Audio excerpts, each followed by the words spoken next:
Capitol, a rally as educators urge Governor Ducey to call a special session regarding funding for schools right here in our state. ABC 15's Pete Serratos joins us from the Senate lawn where all of this is taking place right now.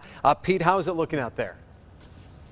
Yeah, Dan, you know what? They just wrapped up this news conference. You had close to 20 education groups calling on Governor Doug Ducey to hold a special session to get funding to schools as soon as possible. And we've talked about this all morning. This all goes back to Prop 301. Now, that was a voter mandate passed in 2000 to fund schools in the area based on inflation. The state stopped doing this in 2009 due to the recession, and educators filed a lawsuit. And then there was a court order for the state to pay $331 million in back pay to these schools. They tried mediation between the state legislator and school districts. That hit an impasse. They pretty much fell through last week, so we're back at square one. Now, I spoke to one of the organizers today. She told me how this lack of funding is affecting the schools.